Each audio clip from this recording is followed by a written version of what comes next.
Sesh Podcast, episode 146, take one.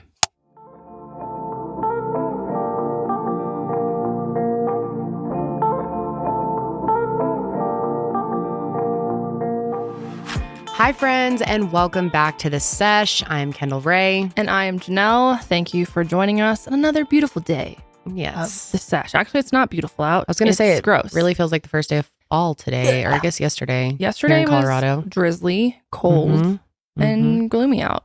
And today's kind of the same. Yep. Drinking a little Feeling medicine ball.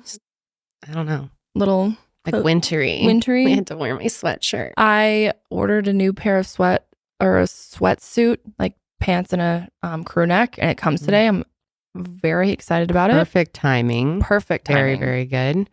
I couldn't think of a fun intro for today. My brain is kind of fried. And also, this isn't going to be the most fun episode. Yeah, it's a very intense episode.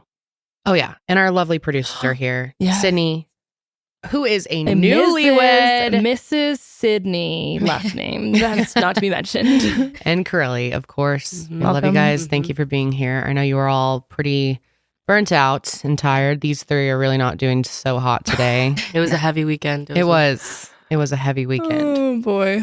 But we're here, and Sydney's married. Yes. Sydney, tell us married. about the big day. Oh, it was awesome. It was so much fun. I'm glad you all were there. Yeah, I can't believe it's all done. It was like a lot of planning for 9 months, and then the day was there. And Did it go by fast? the moment that I left the room, like doing the first look, I literally felt like it just went Zoomed. so fast. Like the morning of, I was kind of like, okay, it's kind of taking a while. It was almost just like, because I was stuck in that room pretty much all day. Yeah. But no, it was fun. I couldn't have asked for anything better. Truly, we got so lucky with the weather. Oh, my God. It was perfect. And Perfect. I know, and thank goodness, because yesterday was not great. And I was like, wow, that could have been bad. Yep. But yeah, I was pretty nervous to do my vows, and I didn't think it was going to be that hard. And then I got up there and I struggled a little bit. You did So I didn't even good. notice. You did great. I was They gonna were say. beautiful. You were like very well spoken. Mhm. You took your pauses. You weren't like just rushing through it. The ceremony good. was so sincere. It was so heartfelt and not like drawn out. It was the perfect length of time. The weather, like they said, was just Perfection. the whole lighting. wedding was perfect. It was. Not a single thing went wrong. Even remember last week's episode, I was like, something will probably go wrong. That's how it always goes. But yeah. nothing. The only thing that went wrong is I cut my hand. You and it was did? bleeding while walking down the aisle. Oh yeah. Really? I was like, push it against your flowers. So I'm lining where you line up with the groomsmen before you walk down, and like 2 minutes before, I was washing my hands and I grabbed this soap dispenser that was glass, and I felt a little cut. And I was like, huh, where? But then I forgot about it, and then was standing in line, and I looked down and I'm like, what's all over my hand? And there's like blood. Oh my And God. I'm like, and it's not like gushing blood, but it was like, coming Enough, out. It was enough. And we were in line, like getting ready to go. And I was like, what do I do? What do I do? And the guy who was standing next to me, he's like, are you okay? I was like, I don't know what to do. And I felt bad because we were like joined arms with my bloody ass hands. I was like, I promise I won't get it on you. But it was fine. Yeah. It was so pretty and so sweet. The reception was so much fun, so much dancing. It was Yeah. really Yeah. fun. It was really great. fun. I was sweating. I was dancing so Oh, much. Same. I was sweating a lot. It was so much fun. It was a Yeah. blast. It was such Mhm. a A blast. little wild. Now you're married. How's it feel to be Feels a miss? good. It's exciting. I don't know. Jared and I are just like it's like a state of bliss. I'm like, Oh, That's I cute. love that. Were you happy to see Callie? oh my gosh, yeah, I was really happy to see her. She was excited. I was really thankful we had somebody to let her out because our Oh, sitter yeah. last minute, things had changed, like his wife or whatever. They couldn't watch her anymore. That was stressful.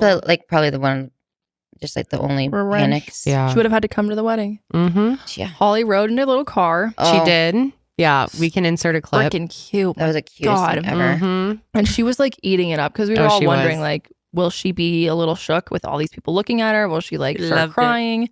She did have one moment where I saw her face and she looked like she didn't see anyone she knew. Oh. And she looked kind of scared, but then she saw me and then she was fine. She was just looking around like, She did great. hey. She it's sat me. through the whole ceremony. Couldn't believe it. That was impressive. And Yep. we got a really good photo with her smiling Yes. before. I was like, oh, So cute. can't She wait was to see sitting it. there like this. Yeah, she was like, yeah. So cute. Yeah, it was like the best day. It really was. It was so Thank fun. you so much for including us. We Oh had my so much gosh. fun. Of course. Yeah, it was. Blast. Couldn't have done it without all of you guys there. I mean, literally, it was just, it means so much. I think we had so many family members, and I was kind of stressed about that, but I feel like everyone, gave space, and then also it was nice to catch up with people, but I was a little concerned, like, oh gosh, we're gonna be bombarded by all these people, but it almost, I don't know, it didn't seem too bad. Your family was great. I Yeah, loved meeting they're everyone. wild. It was so much fun. They were super nice. Fun family. You have a very fun family. Yeah. And you handled it so well. Never a bridezilla moment. No, I was Just hoping. I wanted her to have chill. like a little moment. I know. I was kind of hoping to. But no, she To was see it. just relaxed, having fun, worried about everyone else, complimenting everyone else. You're Mhm. just the best, Sydney. I love Aw. you so much. Thank you. I'm so proud of you. I know. And I love you and Jared together. So cute. Oh, I know. It is crazy Excited. seeing, like, of course, when I'm like sitting there during the ceremony, all these memories are coming back from like college and Oh, yeah. when you guys were long distance and then afterwards and, when you lived in North Carolina and when we visited you guys in Asheville, and it's just like, oh, I got so emotional thinking about everything. Like, wow, I cannot believe I'm sitting here watching these two get married after all this time. It was you. Literally, I looked at you. You're like, I'm not doing well. You're like, I need to bite my cheek and go to a different place. Oh, I kept having to like pinch into my Really? thigh. Yeah, that was kind of my move, is I would just like pinch myself, because I started getting really emotional before anything started. I don't know why. The most emotional of it all for me was like seeing Jared's mom and your mom getting ready with us. Oh, yeah. Once they had their Aw. dresses on, it started like, I don't know if I started picturing myself in Right. whatever in the future when my daughter's grown up. I mean, if she gets married or whatever, but just thinking of your child growing up was very emotional. Oh, I was sure. starting to get really, and then when you put your dress on, oh, So beautiful. your God, dress, her dress was unbelievably gorgeous and perfect for Oh, you. thank You you. looked amazing. You could have been on the cover of like a bridal magazine. No, 100%. David's bridal. Seriously. She was it's such like a David's timeless, bride. classic, Very timeless. beautiful Mhm. dress. Fit you perfectly. You looked amazing. Your back looked really good. I know. I'm really glad That's you did weird, an but updo. your back just like looked beautiful. No, Oh, yeah. it Thank did. you. I was looking at it. I was like, oh my God, I really. And there was no reason I wasn't going to fit. I mean, because I just tried it on week prior, but it's just, I had a little bit of those nerves. No, I mean, I loved it. I mean, it was great. I felt comfortable. I could move around. The only thing, it was kind of long, so Yeah. almost tripped a few Yeah. times, but Well, hey, that's going to happen. Yeah. But anyway, we do have so much to get into today. Yes. This is going to be a full episode of CSI. We have a ton to cover, so we want to jump right into things here. We're going to be talking about Danny Masterson.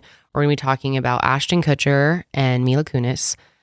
There's lots going on there. If you haven't heard of it, I'm sure most of you have. We will also be talking about Ruby Franke and 8 passengers and her arrest. So that happened the day we recorded our last episode. Yup. So yeah, Lots have come out. but yeah, many more things has come out since then. And- there's a lot to go over there. Crazy situation. I had never really followed their whole, I heard about them. I had heard about them Never too. really knew how horrible it was. I don't think anyone expected it to be this bad.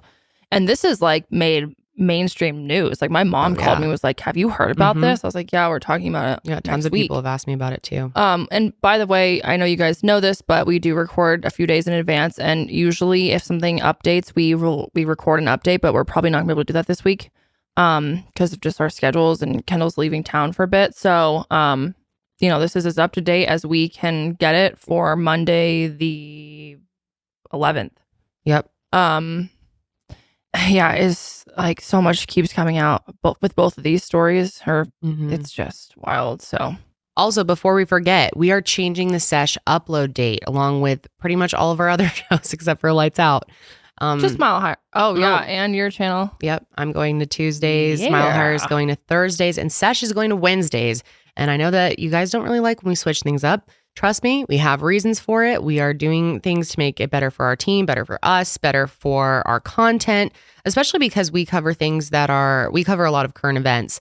And so we want to be able to get our episodes up sooner than we used to as we've dove more into the, news sphere here. Yep. So that's why So we're you get it doing a day that early. Yeah. So, I mean, yeah.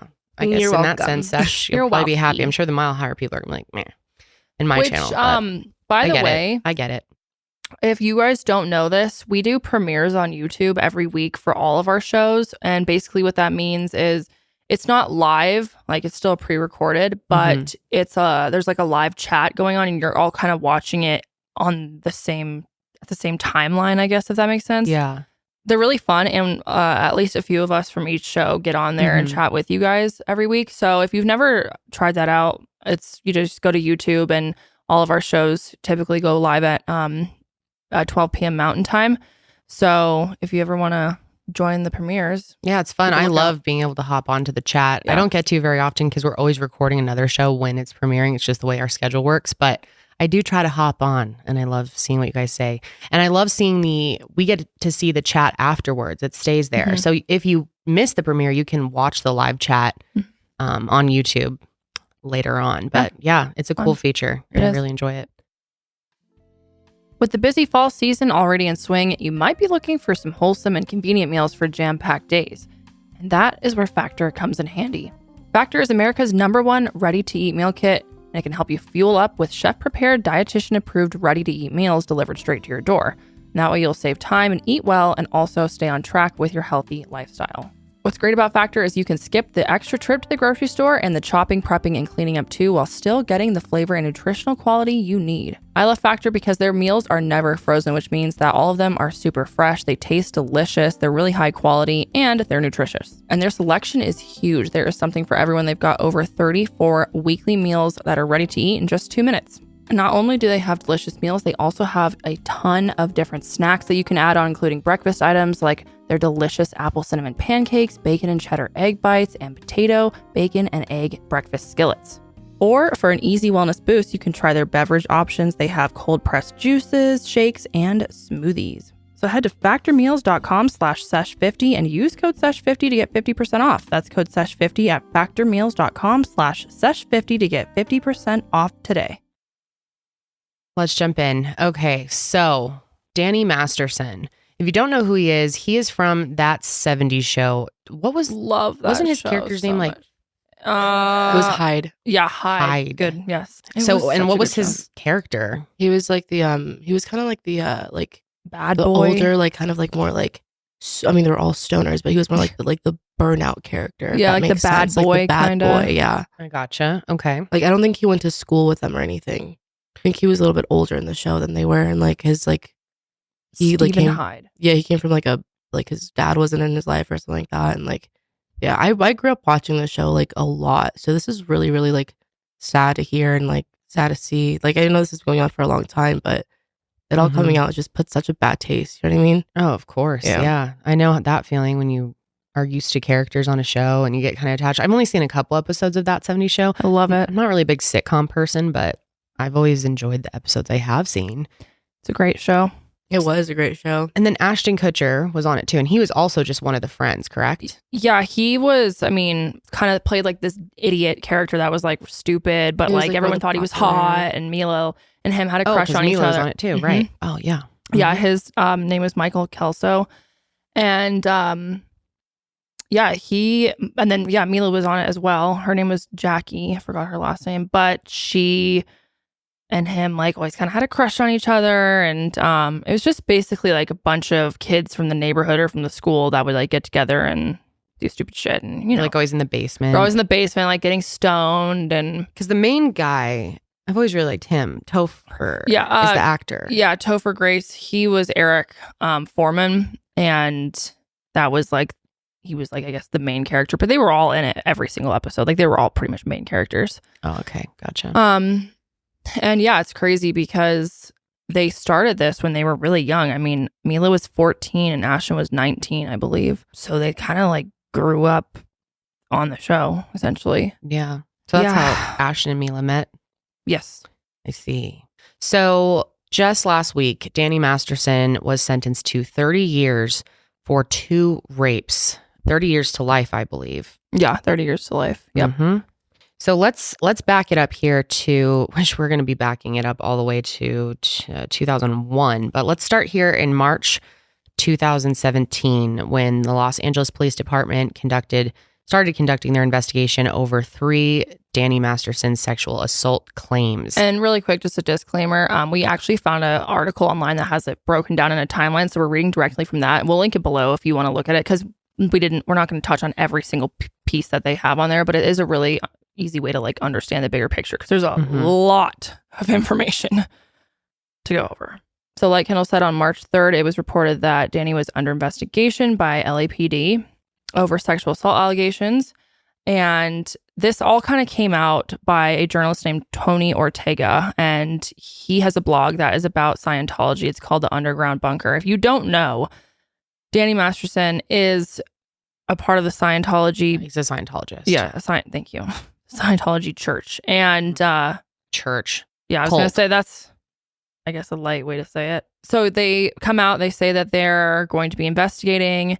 And according to one woman's alleged police report obtained by Ortega, again, the journalist, she accused him of having sex with or without her consent while she was asleep. And then a second woman alleged that he sexually assaulted the victim while she was passed out.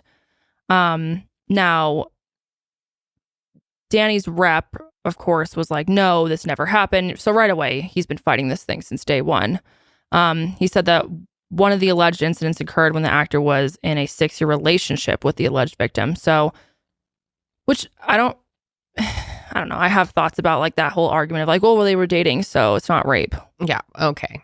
Like, ridiculous. Yeah. So then on November 2nd, a few months after, a 4th person comes out accusing Danny of sexual assault. And specifically, this person accuses him of raping her back in the early 2000s.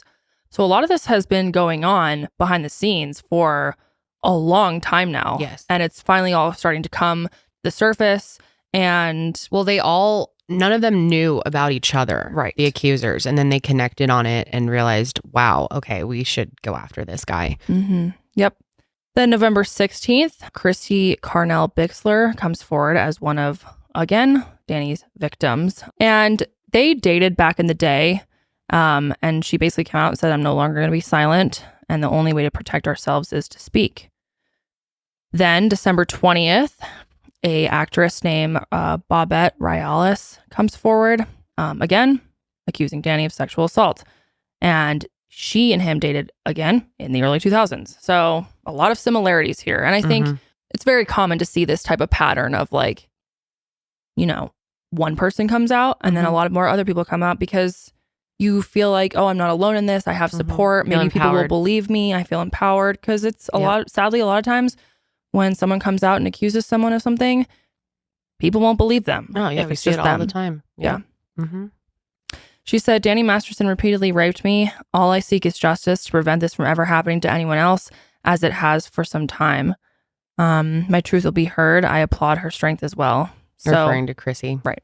Yeah. So then fast forward to August 12th, 2019. So a few years later, all 4 of the accusers end up suing Danny and the Church of Scientology. Like we said, he's a Scientologist. And they accuse that the Scientologist church has basically kind of been involved in keeping this under the rug and trying to stay hush-hush about it. Which, of course, is not shocking. It's very much their style. Exactly. They said that they were stalked and intimidated after accusing the actor of raping them in the early 2000s. So that's why it took them for so long to really come forward.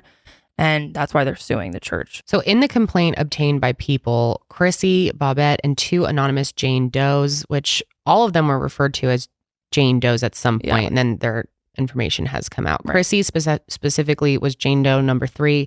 We're going to be talking about her much more. But they accused Danny and the church of engaging in stalking, physical invasion of privacy, and conspiracy to obstruct justice, among other allegations, claiming they and their families were harassed in an effort to silence them. Bixler's husband was also a plaintiff. The 4 women claimed in the lawsuit that they were systematically stalked and subsequently suffered emotional distress after filing reports with the LAPD. They sought unspecified damages and demanded a trial by jury. And in a statement, Danny had said, "This is beyond ridiculous. I'm not going to fight my ex-girlfriend in the media like she's been baiting me to do for more than 2 years. I will beat her in court and look forward to it, because the public will finally be able to learn the truth and see how I've been railroaded by this woman." And once her lawsuit is thrown out, I intend to sue her and the others who jumped on the bandwagon for the damage they caused me and my family. In a statement at the time, a litigation counsel for the Church of Scientology told People magazine, "From everything we have read in the press, this baseless lawsuit will go nowhere because the claims are ludicrous and a sham. It's a dishonest and hallucinatory public stunt. Leah Remini is taking advantage of these people as pawns in her money-making scam," which has kind of always been the Church of Scientology's claim towards Leah Remini, that she is just trying to make money off of Scientology, which she is absolutely not. She was a member of the church for 35 years, went through so much. Her book is fantastic if you ever want to read it, or I listened to it on Audible. It was really good. But she has been an outspoken critic of the church. She is an advocate for victims of the church. Yeah. The church. I don't even like saying church. It's a fucking cult. Let's be real. But she's awesome. Of course, they blame it on her. Yeah. June 17th, 2020. Danny Masterson is then charged with raping 3 women. The Los Angeles County District Attorney's Office announced that Masterson had been charged with 3 counts of rape by force or fear. Prosecutors alleged that Masterson raped a 23-year-old woman sometime in 2001, a 28-year-old woman in April of 2003, and a 23-year-old woman between October and December of 2003. Deputy District Attorney Reinhold Mueller of the Sex Crimes Division said that all of the alleged crimes occurred at Masterson's home. October 19th, 2020, a Los Angeles judge ruled that Danny Masterson's rape case will move forward. And it sure did. Now, the defense was trying to have it thrown out because of statute of limitations. They were arguing that too much time had passed. Judge ruled that that's bullshit. You're going to court. And this took a while to really come through. A long time. Because basically, it starts in May of 2021. The first of Danny's accusers takes the stand to describe their alleged rape. She said that she was drugged at Danny's house and woke up to the actor raping her 18 years ago. She explained that she went to his house to pick up a pair of keys from him on April 25th, 2003, but was waylaid and decided to join in on some drinks and hang out with some friends. And then about 20 minutes after she accepted the vodka mixed drink from Danny, her vision became blurry and the actor pushed her into a jacuzzi. So then she went into detail about how after he brought her upstairs, he put her in the shower where she threw up and then put her on his bed where it happened, and that she was too weak to fight him off. And she said that the memory's kind of blurry. She only has flashes of the memory, but he pulled her hair and threatened her with a gun after she made attempts to push him off. Insane. Threatened her with a gun. And I want you to keep in mind the recurring theme in a lot of these is drugs, which is very interesting because later on, just keep that in mind. Also, Sydney, can you play that clip of Danny being interviewed where he talks about the shower? Oh, yes. He DM'd me on the Twitter and said, make sure you ask the Masterson his advice, the best way to make a move on a girl once you've got him back to your place. Oh, you just invite him for a shower. Of course. That's the move that's been missing. Yeah. You say you need to clean yourself? Well, you say, let's go clean ourselves together. Like it's conversational. You're like, oh, we should go take a shower. Do you ever pat him on the ass and say, good game, let's hit the showers? After the shower. After you've had a good game. Then you give them a good game. Good game. I think next week's episode is where James LaShore convinces me to have a devil's threesome with him and Stacy Keebler. Whoa. So we tag team that shit out of her. A devil's threesome? Otherwise known as a Bermuda Triangle. Bermuda. We went the Eiffel Tower. Gotcha. Yeah. Is that anything like Silk and Twist? Yeah. It's what Silk and Twist used to do. We used to do that after our shows. With sheep, but we're doing it with Keebler. Who's counting? Again. Sick. So that was on Chrissy Bixler's story that she posted that. And she made a good point on the story that isn't that what Harvey Weinstein allegedly did with his victims? Make them shower. Yep. Wow. Mm-hmm. That's really creepy. Yep. Jesus. So May 19th, 2021, the second of Danny Masterson's accusers delivers testimony to the court about her alleged rape. A day after Danny's first accuser took the stand, another woman detailed her alleged rape in court. She claimed that she was drugged and raped 18 years ago by Danny, 5 years into their relationship together in November of 2001. She said, I tried pushing him off me and saying, no, I don't want to have sex with you. But he wouldn't stop. So I did something that I knew would make him angry and likely get him off me. I pulled his hair. He has these rules: no touch hair rule, no touch face rule. He had this thing about his hair, so I knew that if I pulled it really, really hard, he would get off me. But what he did was hit me. Then she went on to claim that Danny had raped her while she was unconscious. Although she reported the alleged incident to the Church of Scientology, she said in court that the officials allegedly told her that she was not raped, and she did not report the incident to the police until 15 years later. Furthermore, the Church of Scientology denied all of these women's allegations. Of course they did. May 20th, 2021, the third of Danny Masterson's accusers delivers testimony into the court about her alleged rape. Danny's third accuser spoke in court on May 20th, saying that the actor demanded she come over to his house one night and then later raped her. When he told her to take her clothes off, she said she listened because I didn't want any violence to take place. I didn't want things to escalate. I was giggling, trying to say, no, I don't want to. She said that she listened to what he asked of her that night, partly because of his position of authority that he held based on the high level he had reached in the Church of Scientology. That's so scary. It seriously is so culty. Ugh, Oh, yeah. I hate it. All the things that we do know about the Church of Scientology, think of all the things we don't know that haven't been uncovered. There are endless secrets. Mm-hmm. Yeah. Bad news. Right. So May 31st, 2023. 2 years later. Danny is finally convicted of 2 counts of rape. A jury at a Los Angeles Superior Court determined that Danny is guilty of 2 counts of rape. After jurors deliberated for more than 7 days, a third count of rape resulted in a hung jury. Danny was handcuffed and immediately sent to jail. Then just last week, September 7th, 2023, Danny Masterson gets a sentence of 30 years to life in prison after being convicted of 2 counts of rape in May. Before Danny was sentenced, the 2 women he was convicted of raping gave victim impact statements. One of them said, "When you raped me, you stole from me." This was from his 2003 victim. That's what rape is, a theft of the spirit, which that is a very powerful statement right there. "You are pathetic, disturbed, and completely violent," she continued. "The world is better off with you in prison." The other victim told the court that she knew he belonged behind bars for the safety of all women he came in contact with. "I am sorry. I am so upset. I wish I had reported him sooner to the police." And now we know that Ashton and Mila, along with 50 other people, including actress Deborah Jo Rupp and actor Kurtwood Smith, who played Kitty and Red Foreman on That 70s Show. Now, those are the parents of one of the main guys. They all wrote letters of support, character letters, to the judge during Danny's trial. And this was after he was found guilty that they wrote these letters, which that has been a big point of confusion. People think that they wrote this before they knew he was guilty. No, they knew. Yep.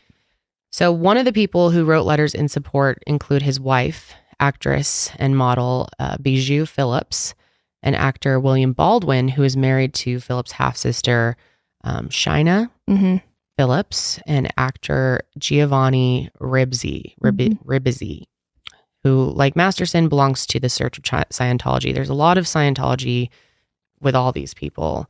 Aren't the parents too, the Kitty and Red? Yeah. They're Scientologists too? Pretty sure, yeah. Wow. There's a lot of them in Scientology from this show. So these letters are very shocking. Yeah, let's read the one from Ashton. Yeah, they were under the impression that these were just going to the judge and they wouldn't be made public, because I don't think they would have agreed to write them if they knew that everyone was going to see them. Because you look like a fucking idiot. Yeah. It's terrible. Ashton says, "My name is Ashton Kutcher. I am an actor, investor, philanthropist, and most importantly, a father. I met Danny Masterson when I was 20 years old in 1998. He instantly became a friend, dedicated coworker, and role model to me, and has remained as such for 25 years. As a friend, Danny has been nothing but a positive influence on me. He's an extraordinarily honest and intentional human being. Over a 25-year relationship, I don't ever recall him lying to me. He's taught me about being direct in confronting issues in life and relationships head on, resolving them, and moving forward. Danny is a person that is consistently there for you when you need him. We've traveled around the world together, raised our daughters together, and shared countless family moments. Not only is he a good friend to me, and I've witnessed him be a good friend to others and the kind of brother others would be lucky to have. As a role model, Danny has consistently been an excellent one. I attribute not falling into the typical Hollywood life of drugs directly to Danny. Anytime, what? Yeah. Anytime that we were to meet someone or interact with someone who was on drugs or did drugs, he made it clear that that wouldn't be a good person to be friends with. And for me, that was an implication that if I were to do drugs, he wouldn't want to be friends with me, which is something I never would want to jeopardize. I am grateful to him for that positive peer pressure. Interesting side note, how you're saying this when it seems as though he used drugs to rape his victims. Yep. Ironic. He also set an extraordinary standard around how you treat other people. There was an incident where we were at a pizza parlor and a belligerent man entered who was berating his girlfriend. We had never met or seen these people before, but Danny was the first person to jump to the defense of the girl. It was an incident he didn't have to get involved in, but proactively chose to because the way this man was behaving was not right. He also always treated people with decency, equality, and generosity. After 9/11, Danny was a huge advocate for support of the firefighters affected by the event, rallying his friends and coworkers to pitch in however they could. Danny had his daughter a year before I had mine, and he set the standard of being a hands-on dad. We have spent countless hours together with our kids, and he is among few people that I would trust to be alone with my son and daughter. That is the most frightening fucking statement in this whole thing. I know. What? You're talking about a convicted rapist with multiple victims. I know. I'm stunned. He's also a dedicated and loyal husband with unwavering commitment to his wife. We've spent hundreds of hours working together. Danny takes his job seriously. He is kind, courteous, and hardworking. He treated everyone from the grips to the teamsters to the actors to the caterers as equals. He showed up on time all the time and always pulled his weight. We have also traveled around the world together promoting our work. I can honestly say that no matter where we were or who we were with, I never saw my friend be anything other than the guy I have described. While I'm aware that the judgment has been cast as guilty on 2 counts of rape by force and the victims have a great desire for justice, I hope that my testament to him and his character is taken into consideration in sentencing. I do not believe he is an ongoing harm to society, and having his daughter raised without a present father would be a tertiary injustice in and of itself. Thank you for taking the time to read this. Wow. I have so many thoughts. That is so concerning that this dude was found guilty and you're like, yeah, but like my kids could be around him. And I mean, obviously this is just my opinion, but the way that he is saying things is acting as if he doesn't believe these victims, right? Like I am aware that the judgment has been cast as guilty on 2 counts of rape by force and the victims have a great desire for justice. There's nothing about, I am aware that he raped 2 women or multiple women, and is now going to jail for it. Yes, and where's the part about, and these women deserve justice. These victims deserve justice. There's nothing like that. There's no concern for them. It is basically like, I never saw this, so it didn't happen. And that is such a toxic mindset that we see all the time where, well, I didn't experience that with that person, so that couldn't have been the case. And that's like basically what his statement is saying. And again, I'm sure if he knew that this was going to be public, he would have worded things very differently. Mila also wrote a letter to the judge. She said, to the Honorable Judge Almedo, I am writing this character letter on behalf of my dear friend, Danny Masterson, to call someone your dear friend. Who has been convicted of rape. What the fuck is wrong with you people? With whom I have had the privilege of sharing a significant part of my life. My name is Mila Kunis. I am an actress, and I believe it is essential to share the remarkable influence Danny has had on my life and the lives of others. Yeah. Okay. And the lives of others. Makes me sick, literally. It's insane. I first met Danny during our time working together on That 70s Show, and from the very beginning, I could see his innate goodness and genuine nature. Throughout our time together, Danny has proven to be an amazing friend, confident, and above all else, outstanding older brother figure to me. His caring nature, sorry, I'm getting mad. His caring nature and ability to offer guidance have been instrumental in my growth, both personally and professionally. One of the most remarkable aspects of Danny's character is his unwavering commitment to discouraging the use of drugs. Why are they putting that in there, knowing that all of this has already come out about the fact that he was drugging? Like, are you basically just trying to say, sway they're the lying? judge? Yeah. No, they're lying. Mhm. I think She wasn't drugged. I think that's He doesn't what do they were getting drugs. at. Only to like discredit the victims. Absolutely. Disgusting. His influence on me in this regard has been invaluable. In an industry where the pressures and temptations of substance abuse can be overwhelming, Danny played a pivotal role in guiding me away from such destructive paths. His dedication to avoiding all substances has inspired not only me, but countless others in our circle. Danny's steadfastness in promoting a drug-free lifestyle has been a guiding light in my journey through the entertainment world. Has helped me prioritize my well-being and focus of making responsible choices. His genuine concern for those around him and his commitment to leading by example make him an outstanding role model and friend. Disgusting. It Shocking.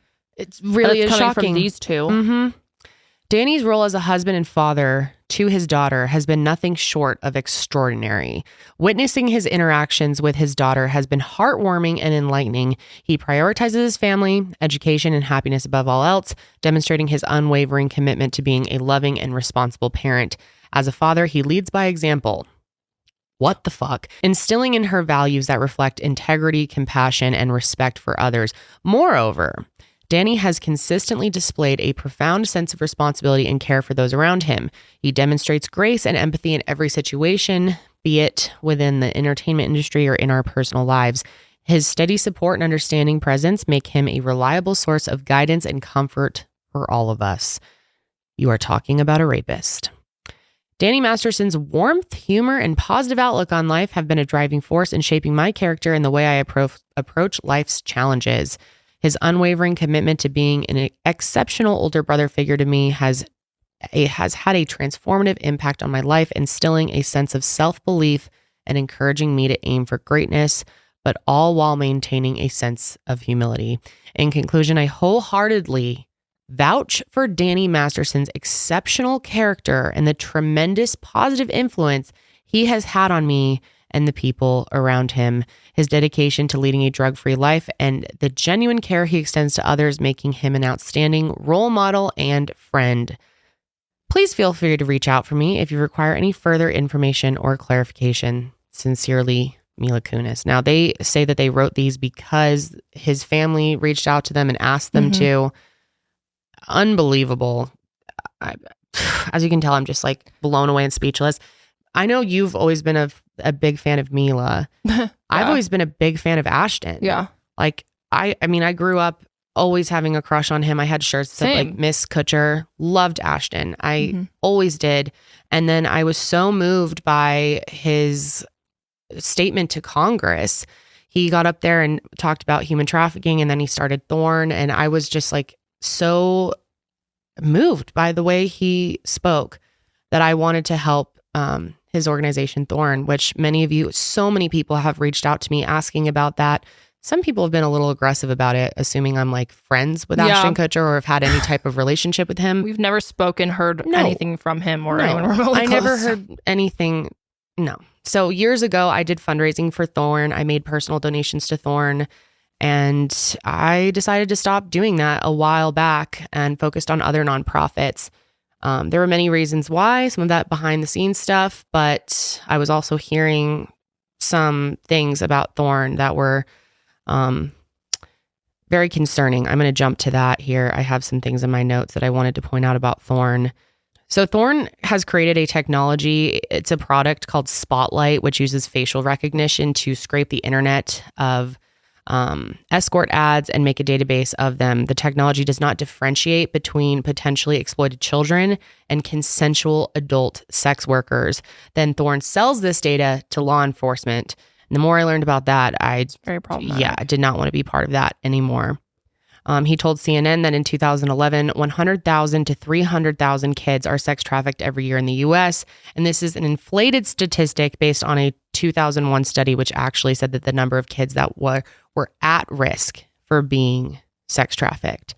And even that was based in shoddy and widely discredited data from the 90s. So yeah, I had decided a while ago that I didn't want to work with Thorn anymore, which we never had any type of formal partnership, or I on my own decided to fundraise for them and sent them donations, and there was never any type of like agreement, or some people have said like, you're sponsored by Thorn. I'm like, okay, you guys are very confused. I have no. She's never like made money off of Thorn. No, absolutely Ever. not. No, I just was donating to them because I really did believe in the mission, and I thought they were doing some groundbreaking work, and a lot of the people that work there are doing some great things and were, and it's very questionable now. I don't know. That's all I'm going to say on that. But I want to make it clear that I have no affiliation with Thorn anymore. And I haven't worked with or donated to them in years. So this was pretty shocking to me. Obviously, if this had come out, she would have never done it to begin with. Yeah. Like, this was not, none of this was known. Everything's in hindsight. Right. People don't always get that. But yeah. I did decide to not. It just annoys work me with that them people anymore. are like being rude to you when you've literally I know. are only doing it Well, to help people. I know that was why I did it, but yeah, that's the internet and people don't always get things. Whatever. Obviously, I didn't have all this inside information. I'm not besties with Ashton. Never talked to the dude, but I was a fan. I won't lie. I was a fan, and I was really inspired and moved by his work and his words. And this was shocking to me as someone who claims to be an advocate for child victims That's of what makes it sexual so abuse, twisted. sexual assault, rape, sex trafficking. And that's why I'm like, this was so out of left field for me. And you're friends with the rapist. And Yep. not only that, but instead of like, oh my God, my friend is a rapist, that's insane, I got to reevaluate this relationship, they write letters. And it's not like they were forced to write these letters. No. They're not subpoenaed to do this. They chose to do it. Who was it? Another one of the cast members from That's what I show. 70 show, whatever. Lauren, I remember her character vaguely. Laura Prepron. Yeah, Prep- she chose not to write a letter. So they certainly did not have to do this. Yeah, there was really no feeling for the victims. And then, this comes out and people are fucking pissed and confused and shocked. And they release a terrible apology video. Yeah. one of the worst I've wild. seen. This is so bad. right up there with Colleen, I think. Ugh. Really fucking All bad. it's missing is a ukulele. Yep. So yeah, let's play that and take a look. It's so short. It is breathtakingly short. It's pathetic. And I love how they're sitting behind like a dusty ass wall, which I saw someone talking about how in their Architectural Digest video, like they have one of those house tour things on YouTube. You can see this wall. It's like in their backyard, up against like a shed thing. Oh, okay. And it's very clear that they were told by their PR team to like sit in front of like a janky looking, not janky, but you know what I mean? Like, just don't be in a fancy humble. place. Be in a humble place yeah. and wear like a t-shirt. Look like you just rolled out of bed for this one. But what's crazy is that, and you'll see this, Mila, the way she speaks sounds like she's acting during it. Oh, Like I it sounds totally like she's thought the reading same. a script. Yes. I was like, It's like they have a teleprompter. So Yes. clearly very rehearsed. But I was like, dude, that is such a weird look for you. What are you doing? You've I don't no. know. Well, it's like they have people. They have a whole PR team that probably helped them put together. Someone thought this was a good fucking idea and put this out. know. I'm stunned. And this was put out to Ashton Kutcher's Instagram account. Yeah. Yeah. Let's take a look here. We are aware of the pain that has been caused by the character letters that we wrote on behalf of Danny Masterson. We support victims. We have done this historically through our work and will continue to do so in the future. She sounds like A couple months acting. ago, Danny's family reached out to us and they asked us to write character letters to represent the person that we knew for 25 years so that the judge could take that into full consideration relative to the sentencing. The letters were not written to question the legitimacy of the judicial system or the validity of the jury's ruling. They were intended for the judge to read and not to undermine the testimony of the victims or reach homicize them in any way. We would never want to do that. And we're sorry if that has taken place. Our heart goes out to every single person who's ever been a victim of sexual assault, sexual abuse, or rape. We are aware Dude, of the... that is the worst thing I've ever heard. It seriously is. And God, I have so many thoughts. Not to question, what did she say? The validity of the legal system and of the jury, but not. She never once said to question the validity of the victims' stories. And then what is up with that blanket statement of like, we are sorry to all victims of anything ever. Goodbye. That was like mind-blowingly bad. Terrible. And the way they presented it pissed me off too. It looked like they were reading. Like they knew when each other's parts were. It looks no, that was very It looked rehearsed. like Ashton's eyes were tracking 100%. Exactly. Yeah. Terrible. You couldn't have taken a second cut of that and tried a little harder. I know. I don't know what they were thinking with that. That was absolutely insane. Now, what's crazy is after that whole thing came out, all these old clips have started resurfacing of Ashton saying some weird shit about people. Let's take a look at some of them. Let's listen to this.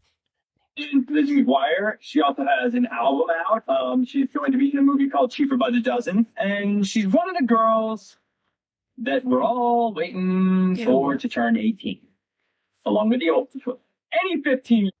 Getting the job, and I didn't Working know. with me. Yeah, she was as hot as she was. You know, come on, this one. 14. 14, she was even hotter. But I'm not allowed to say that. 14 when we started the show. I was like 19, right? Right. And they're like, okay, you guys are going to be making out in this scene. And I'm like thinking like, wait, this is like slightly illegal, that's right? probably your first kiss ever, right? It was my first kiss. What's someone bet you made with Danny about our first kiss? No, it wasn't the first kiss. It was like a second or third kiss. It was the first. Look at the first week. No, it was not the first week. Whatever. Let me tell you what happened. No, let me tell you what happened. No, okay, so I've never kissed a guy. So I was so, I mean, you know, Ash was attractive, and I was a 14-year-old little girl, and I was extremely scared for my life. Sure. And he was very nice about it. He was like, oh, don't worry. So I was like, okay. Then Danny goes to him and goes, dude, I'll give you $10 if you French kiss her. When would you stick your tongue in my mouth or something? What? No. $10. You're making it sound like it was like really, okay, Dan, we had a little side bet going. Yeah. Like, Which was? It wasn't very as to inside. whether or not, you're kissing on the show or boyfriend and girlfriend. Yeah. You would use tongue, right, Rosie? I mean, you would use. Show, and you're watching Kunis TV. Hi, I'm Ashton Kutcher, and I'm from That 70 Show TV. No, That 70 Show too. Yes.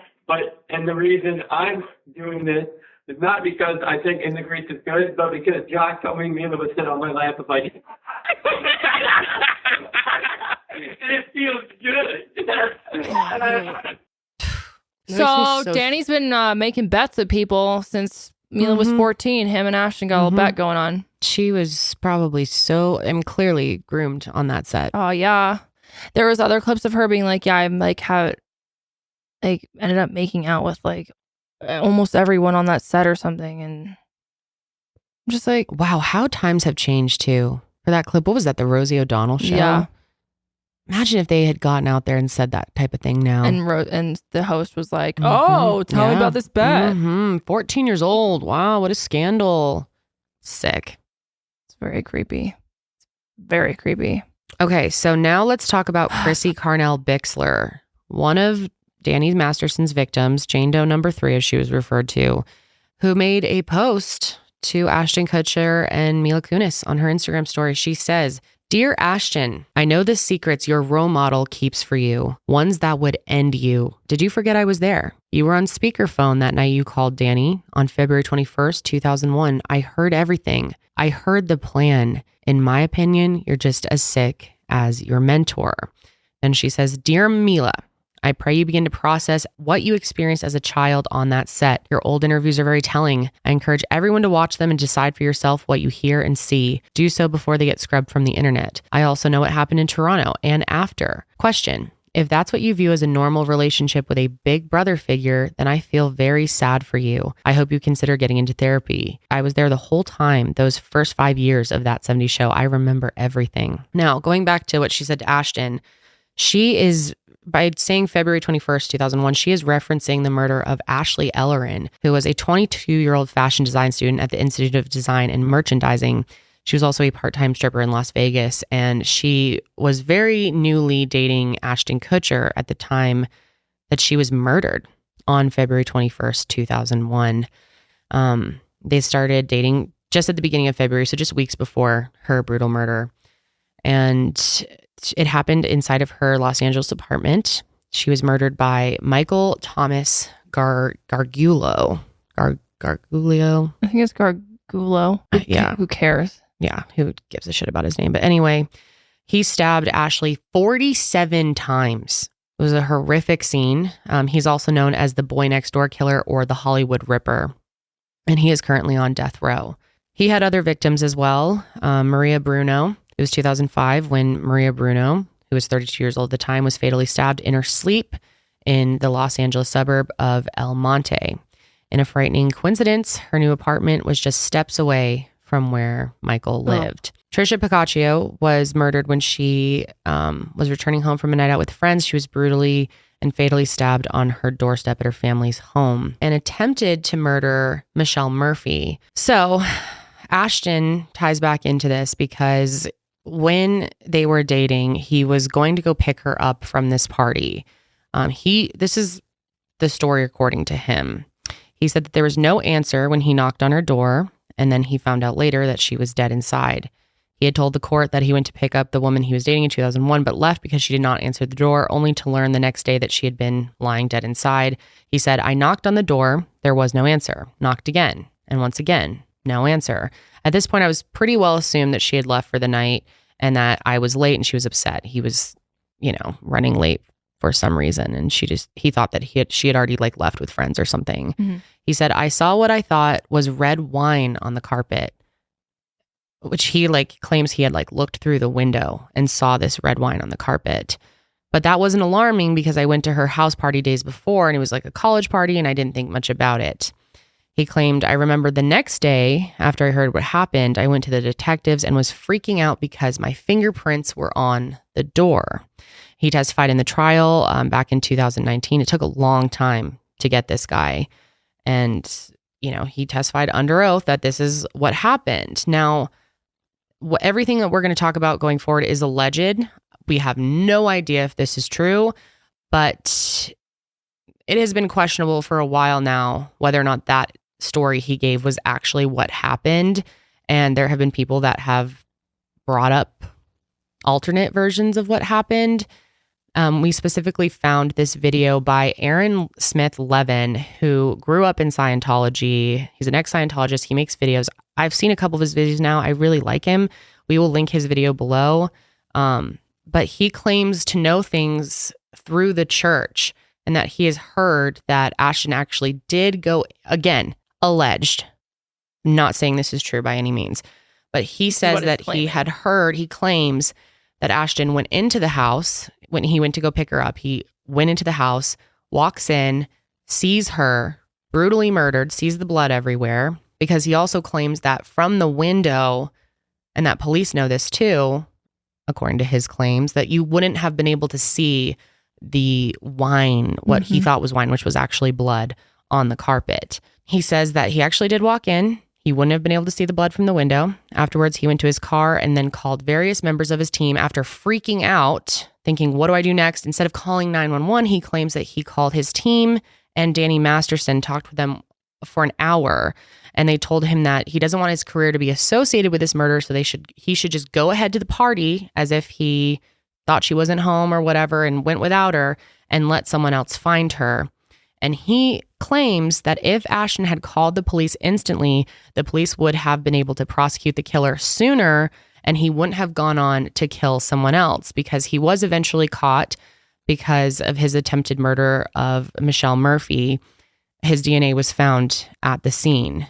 And because he didn't come forward with his story, there would have been enough reasonable doubt because they knew he wouldn't have been able to see the blood from the window and that they weren't able to prosecute him sooner, is what this guy is claiming.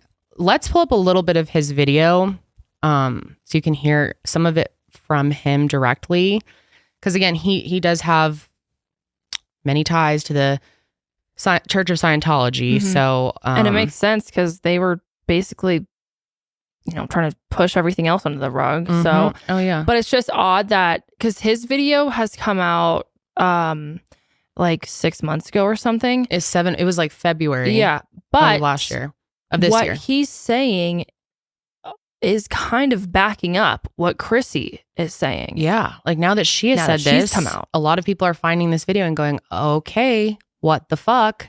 What does she know? Does she know about this plan? Did Danny help him come up with a plan to not report it to the police, to leave that party, Again, alleged. No idea if this is true. But it will be interesting to see if she comes forward with her. And I hope she does, because that's really fucking serious, especially if he lied under oath and everything. Huh. So if that's true, she needs to come forward with that information. Is Ashton Kutcher showed up to the house to pick Ashley Ellerin up for her date. Alleged. He opened the door. He walked into the house. You could not see the body on the floor from the entryway to the house. He walked into the house. He looked over to the area where he saw her dead body lying on the floor. She was stabbed like 47 times, covered in blood everywhere. Freaked out, left the house, and for about the next hour sat in his car outside the house, calling various members of his team for advice on what the hell to do. And his team advised him that he should not call the police. He should not be the one to report this. It should not be known that he was there. He doesn't want to be the one who discovered the body. That 70s show was only a couple years old at this point. Ashton Kutcher was not a household name. They essentially said, this is all you'll be known for. People will think you did it, all this kind of stuff. This will be what people think of when they think of Ashton Kutcher. You don't want that. Go to the party. Go to the party that you were picking Ashley up to take her with you to. Go to the party and then go home. Now, I'm not making any representations that these are the exact words that were spoken. I'm not even naming the members of Ashton's team that he called. But there's someone else that he called. Danny Masterson. He called frickin' Danny Masterson. That's how close these guys were. In fact, the night before Ashley was killed, Ashton and Danny and some other people from that 70s show were hanging out at Ashley's house. Okay. So where am I going with this? How did Ashton's lies allow a murderer to kill again? The police knew who had killed Ashley Ellerin. They could not prosecute the killer because Ashton Kutcher's lies about discovering the body, saying that he didn't, his lies about the whole thing created so much reasonable doubt, would have been used by the defense attorneys to create reasonable doubt to get the killer off of the murder charges, that they chose not to prosecute the person that was their number one suspect for the murder. The police knew Ashton Kutcher was lying. They knew he couldn't have seen anything on the carpet from the windows outside of the house. They knew the only way Ashton Kutcher would have seen anything on the carpet was because he walked into the house. He lied about not entering the house. By the way, the next murder this guy committed was not even the one that he was caught for. It was an attempted murder after the next murder he committed, where the victim He's escaped. talking about Michelle. And this murderer, I forget his name. I mean, I guess it's right here somewhere. Doesn't matter. Gargiulio had accidentally cut himself in the process of trying to murder this other woman. And so when she escaped, that woman ended up having both of their DNA on her. And this has been thoroughly covered. There's been a book written on this subject. What's never been uncovered is that Ashton Kutcher's lies that he was telling to protect his, out of a greater concern for his career, his budding career, allowed a killer to walk free and kill again. Danny Masterson knew this. All the other Scientologists around Ashton and Danny knew this. Scientology Celebrity Center President's Office knew this. And this is an example, just an example of what I mean when I say Scientology has a lot of dirt on Ashton Kutcher. Imagine seeing your girlfriend's apparently dead body on the floor. God. And your first thought isn't, I should call the police. Your first thought is, how's this going to affect my career? And you actually leave the house where your girlfriend's dead body is sitting there and you go to a party. You go to a goddamn party. And then you go home and you wait to find out. And then you approach the detectives. Now, I don't know. I haven't done the math on exactly how many years transpired between the murder of Ashley Ellerin, who was Ashton's, girlfriend at the time. I say girlfriend, dating. So if you're thinking, my God, you can't say these things. Ashton could sue you. Well, I wish Ashton would sue me. Because if he did, then depositions would be taken of all of the former Scientologists and current Scientologists who have personal knowledge of these goings on. And then everything I'm saying now wouldn't just be accusations from a guy on the internet. They would be a matter of official legal record. So it's why I'm not worried about any repercussions for saying these things. It's about time somebody did say these things without fear of repercussions. All right. And so, yeah, if you want to see his full video, we'll have it linked below. We just played a decent amount of it. And I wanted, it to come from him because these are his own allegations. There is no confirmation that this is true or that's what transpired. It's possible that what Ashton is saying and has said from the beginning, what he testified is the truth.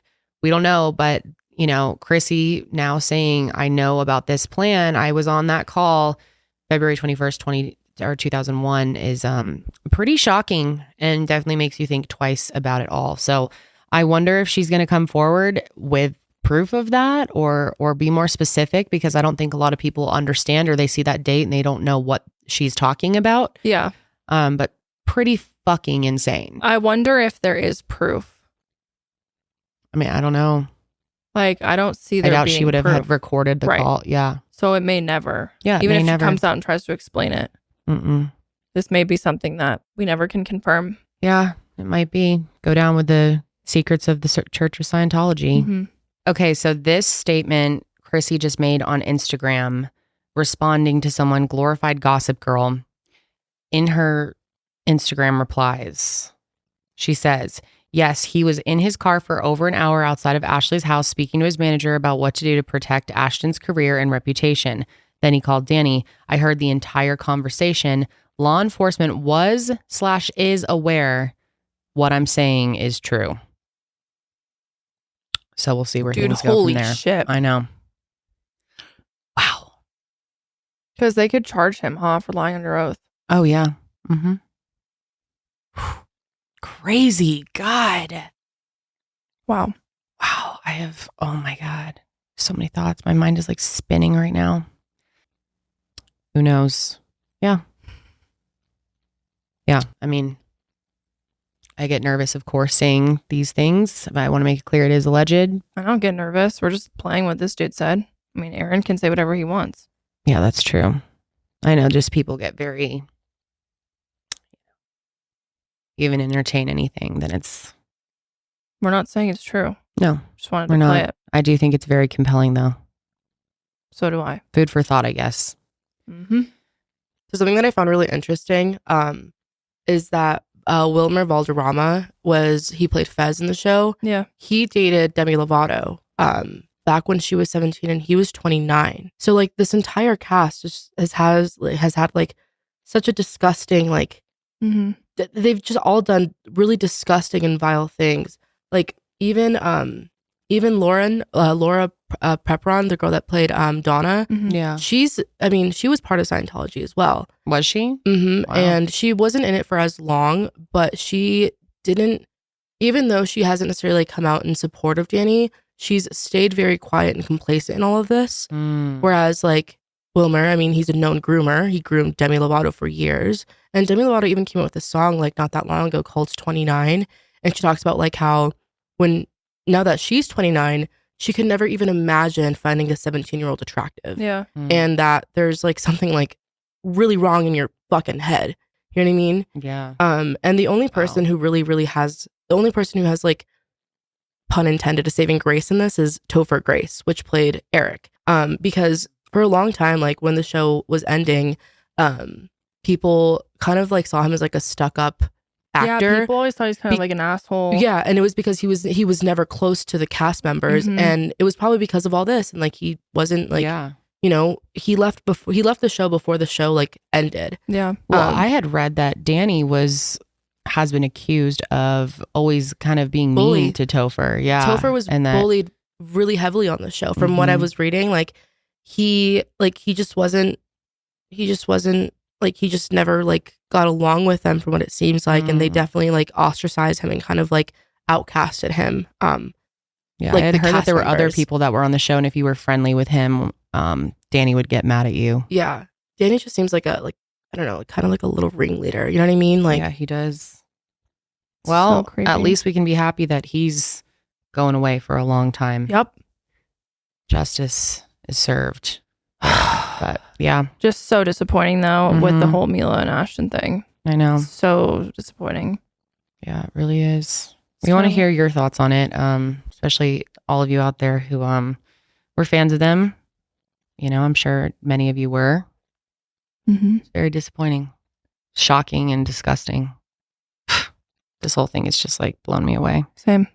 It's really interesting because it's like birds of a feather, right? Like flock of a feather, whatever. Like they all have had such disgusting situations like this, and it's interesting to see that they definitely stuck by each other's side, and like protected each other in a sense. You know what I mean? And it's just really, I really hate gross. this argument that people are bringing up that are like, they're just trying to say who they knew back then, and it's like, but if you actually read their words, they're discrediting, especially after he's already been found guilty. Yeah. And again, they did not have to do this. No, we were just asked to. Well, let us know your thoughts on that one. Pretty insane.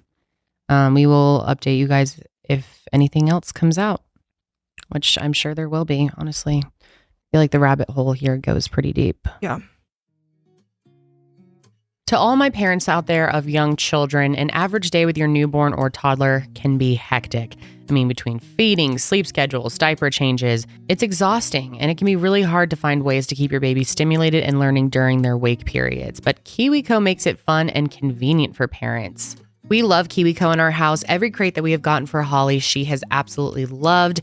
Everything that comes in the crates are totally unique and high quality. I haven't seen anything like them anywhere else. Recently, we got this wooden slide that you put a ball down, and it's different colors, and every single pillar makes a different sound. And so when she drops the ball down, she loves to like watch it go, and it can be rearranged in a different order. It's so cool. She loves it, and it helps her with her fine motor skills, spatial awareness, and shape recognition.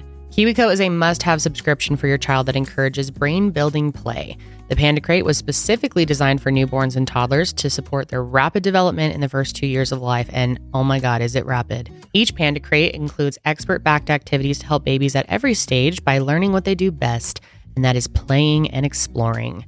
You'll receive up to 6 age-appropriate products that support child-led play and encourage up to 10 different skills for your baby, from developing cognitive skills to engaging their senses and practicing their fine motor control. Each Panda Crate is made with baby and parents in mind. Their products are made of the highest quality, are non-toxic, and each crate has everything you need so you can focus on bonding with your baby and enjoying their milestones, because it goes by fast. Foster brain-building play with KiwiCo. Right now, get 50% off your first month plus free shipping at kiwico.com. Promo code SESH. That's a hell of a deal, you guys. 50% off your first month plus free shipping at kiwi, spelled like the fruit, KIWICO.com, promo code SESH. That's kiwico.com, promo code SESH. All right, so the next thing that we are going to be discussing is Ruby Franke with the Channel 8 passengers. Now, like Kendall had mentioned, this whole family has been in the, I guess, news on YouTube, the YouTube news, if you will. Yeah, I mean, people have been pointing out how problematic this family is for a while. Yeah. They come up a lot when people discuss problematic family vlogging. Mm-hmm. And I've always heard bad things about them. I've never actually seen any of their content or really looked into it. I was pretty shocked at just how bad it all was before all of this came out and what I've seen now. This is so disturbing. Oh, yeah. Full warning. This is very, very upsetting.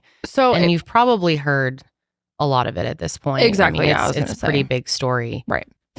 Ruby Franke, if you for some reason don't know who she is, though, she's a 41-year-old. She lives in Utah. She's a Mormon, and she has 6 kids. And they range from the age of 10 to 20. So Ruby and her husband, Kevin, which, by the way, all their kids' names are Sherry, Chad, Abby, Julie, Russell, and Eve. And then her husband's name is Kevin. They started this YouTube channel back in 2015 called 8 Passengers. And they basically vlogged every single day, like a lot of vlog channels that we've discussed. And the whole bigger conversation of like, should people have family vlog channels? And should you be using your kids as content?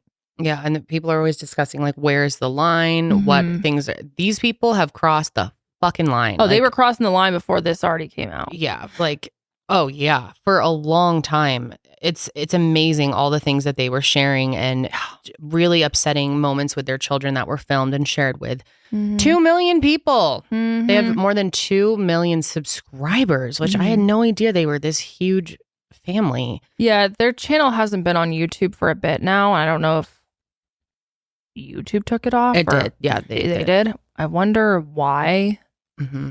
I think it was because of all of the allegations. I guess that's true. Yeah, they haven't publicly said, though. That hasn't been. Yeah. I'm not sure if it Not was YouTube confirmed, or them, but yeah, someone took it down. She has a very strict and abusive parenting style. She's very disciplined. Her kids are very disciplined. And a lot of people criticize her of it. It's more than just being strict. It's abusive. Yeah. I mean, people have been reporting this family to CPS for a long time now, it sounds like. Yeah. Okay, so let's watch some clips though here so you can kind of get an idea of what their whole shtick is. Which, by the way, all these clips, it's all over TikTok. Like, if you just type in 8 Passengers, there are so many and YouTube clips. too, like compilations. Yeah, there's plenty. I gave Julie a tongue lashing that will not ever be repeated nor recorded. I'm only going to say it one more time, and then you're going to lose the privilege to eat dinner. She always likes to threaten, like, kids not eating dinner or eating lunch. Or if you don't pack your lunch, then too bad you don't get to eat. Or sleeping in their own beds. It's like basic necessities that she threatens and takes away when they're in trouble. You cut one more thing in my house. I'm going to take the scissors. Look at me. And I'm going to cut its head off. We don't allow our children to have sleepovers. It's a different world. It's a different world we live in now. Sorry. That is so scary. To be like, I'm going to cut your stuffed animal's head off. If my mom said that to me, I'd be mortified. Demented. That's so violent too. And then to not only do those things, but then to upload it to thousands of strangers. It's fucking insane. Here's a clip from a video posted in 2020 where Ruby's son Chad said that, like Kendall said, his parents forced him to sleep on a beanbag for several months as a punishment for a prank that he pulled. And this prank, first of all, was like so mild. I mean, it was kind of mean, but he told his younger brother that they were going to Disney World and like had him pack up his bags, and then it wasn't true. Which is like, yeah, it's kind of mean, but like, that's not 7 months without a fucking bed. Right. I mean, I'm like, how many pranks did you guys play on your siblings? Right. You know what I mean? Like, and something that was like, this is like so minuscule. Seriously. My bedroom was taken away for 7 months, and then you give it back like a couple of weeks ago. I don't think our viewers know that. I've been sleeping on a beanbag. I've been sleeping on a beanbag since October. Look at him looking right I at the gave camera. my room back like 2 weeks ago. Such a I'll give you the help. reason why I lost my bedroom. I think so. I think this is the reason. At least this is the reason that's in my head. It's pretty funny, but now that I look back, it was pretty depressing. No, we never told our viewers. That I woke Russell up at 2 in the morning and told him that we're going to Disneyland. He has to pack, and he got up and made his bed all neatly, and then packed all his clothes in the suitcase. And then he walked up the door, and I'm like, Russell. He was like, what? And he's all happy. Has his sunglasses on. Do you think it's funny? Because And then I walk out. if you think it's funny, then that was 7 months ago. Maybe you need longer without a bedroom. It was not funny. Russell got the big bedroom, and Chad got the the smaller bedroom, and Russell's bigger bedroom also had a bathroom. But what you guys didn't know was Chad didn't get any room. He didn't get anything. He was sleeping on the floor in the family room. Abby, we took the phone away from Abby in November. And you may never get the phone back. Probably not. No, I have no friends. You can play with friends. No, like I don't have friends. I don't have friends either. I literally like told my friends I'm not hanging out with them anymore. See, because They say some pretty messed up stuff. I don't even know where they live. They're pretty far away. So, summer goal, become the best athlete I possibly can. So sad. He was sent to a place called the Anasazi Foundation Wilderness Program, and they claim to provide intervention services for troubled teens. And apparently this was brought on because of the fact that there was a series of physical and emotional damaging behaviors from him. He has a clip talking about it. Watch that. Brownie down here too. Where did you go? Anasazi. Okay, why did you go there? Because I was a bad boy. That's not true. That's true. Sorry, I'm totally triggered because I've tried to teach him, like, everyone's a good boy because you are divine. We make choices that aren't good, but that doesn't make you not good. What kinds of things did you eat? It was all vegan. No offense to the vegans, but it sucked. Did you immediately love it? Anasazi. Or did it take some time to get used to it? I kind of just accepted it. And we pulled into, they had our parking spot. They were surrounding our parking spot. I guess sometimes they have runners. Just got out of the car, shook everyone's hand. They have Hey, runners. say bye. Since being away from technology for so long, how does it feel to be back on camera? Natural muscle memory of 7-8 years of filming, it just came back. Notice that I'm relapsing and going back to what I've done in the past and being able to. Why are you putting that online? Because she's fucking. That's what I don't get. Insane. Why are you putting this dude's, dirty laundry online? For views, for clicks, for money. That's it. There's also this clip. Ruby explained in this video how her 6-year-old daughter Eve forgot her lunch and how she needed to make it a learning experience. Check this out. This is very upsetting. Text message from Eve's teacher, and she said that Eve did not pack a lunch today, and can I bring a lunch over to the school? This happens quite often when you're raising children, because I know that her teacher is uncomfortable with her being hungry and not having a lunch, and it would ease her discomfort if I came to the school with a lunch. But I responded and just said, Eve is responsible for making her lunches in the morning, and she actually told me she did pack a lunch. So the natural outcome is she's just going to need to be hungry. And hopefully nobody gives her food and nobody steps in and gives her a lunch, because then she's not going to learn from the natural outcome. My hope is that she'll be hungry and come home and go, oh man, that was really painful being hungry all day. I will make sure to always have a lunch with me. My hope is she will be hungry and in pain. And it's as a mother. And about a 6-year-old. Kindergarten. Food insecurity is such a huge fucking deal. And like the fact that this family can afford to give their kids food and like have their kids fed, but you want to teach them a lesson. Yeah, that's in kindergarten. Yeah. And then teach them this lesson in front of 2 million people. Yeah. Like maybe if this was in high school. Yeah. Right. A 6-year-old? A 6-year-old? It's your job as the parent to pack their lunch for them. Like as they're children. She's a 6-year-old kindergartner. Yep. So sad. It's really, really shocking. Here's a video of Ruby sharing info about her daughter's vulnerable moments and hitting her son with a car door. In her prayers. Eve, she was 6 years old at the time. And she was saying her prayers and she said the cutest thing. I thought it was so cute. And I started laughing. She said, "Dear Heavenly Father, please help me to survive." And I thought it was so cute and it just took me off guard and I kind of giggled a little. That was an experience for her and she melted. She melted. She was angry and she started crying. Oh, no. What are you doing? You are so crazy, girl. Mom, can you give me the breakfast? You don't need food. Oh. Whoa. I did not know you were standing there. Are you okay?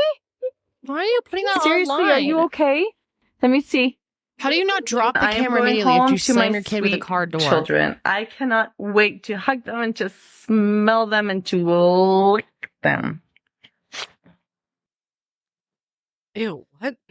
Then there's another video that Ruby posted that clearly shows her lack of care when her daughter needed to go to the ER, and she seemed to have absolutely no urgency to go. Let's take a look at that. Sink. I'm cleaning the countertops, mopping the floor. I'm stalling. I think I'm ready now. I think I'm ready to leave. I put on a little bit of lip gloss, and that will be as much stalling as I'll go. And so she woke up this morning and she's like, Mom, my vision is really blurry, like more blurry than it usually is. Kevin just came in. He's like, I think we need to take Sherry to the emergency room. I said, well, let me take a shower and then I'll be out. It's been an hour. So What the fuck? Insane. My vision's blurry and she's like stalling around, cleaning the bathroom and putting on lip gloss. This is a clip of Ruby on a podcast where she is talking about how she let her 3 and 5-year-old just hang out downstairs while she went and took a nap. And listen to what happened. And we lived in a townhouse and there were a lot of stairs that went up to my bedroom, and the family room was down a long flight of stairs. And I put my 2 children, my almost 6-year-old, she's probably 5, and then Chad, my 3, almost 4-year-old, on a couch, and I put on a movie. And I said, I am going to go lay down. Do not move from your couch. You got your blanket, you've gone to the bathroom, the doors were locked and bolted. And I said, I'm going to go lay down. I'm going to lay your sister down for a nap, the baby, and I'm going to go lay down. And when I come down, I will get some lunch for everybody, or a snack or whatever it was. So they were fed, they were full, they were emptied. And so I thought, okay, everything's good. And I made it very clear. I said, do not, under any circumstance, go into the kitchen. Do not go into the kitchen. You just stay right there and watch the movie for an hour. And I went upstairs and laid down. And an hour later, I came downstairs and the movie was still going, and they were sitting on the couch and they were cuddled in their blankets. I thought, oh, good. They did what they were told. Oh, I'm so glad. I'm so relieved. Okay. So I went into the kitchen to start preparing some food. And as I walked on the floor, my feet went, they stuck. I'm like, my foot is stuck to the floor. And as I lifted my foot up off the floor, it went, like you could hear the stickiness. I could hear it with my ears. I thought, oh my gosh, what is on this floor? And I took another step and my foot stuck and went like it was like just sticking on the floor. And I thought, what is this? So I did what any mother would do. You know what I'm going to say, young moms? I knelt down on the floor and I smelt it, and I couldn't quite tell. And I stuck my tongue out and I licked the floor. I'm like, this is pineapple juice. What in the world? How did pineapple juice get on the floor? And everywhere I walked, my foot stuck to the floor. And I thought, what? How? I'm trying to put the pieces together. Like, what happened? So I called my 2 kids and I said, come here. And they came over and I said, do you guys know why this floor is sticky? No, we don't know.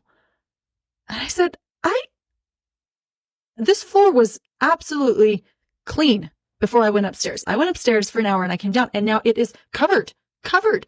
There is something that's going on, and one of you or both of you knows something and you're not telling me. And I'm going to stand here until you do. And my son said, I know why it's sticky. I said, oh, and why is that? Well, I thought I cleaned it up, but I guess I didn't.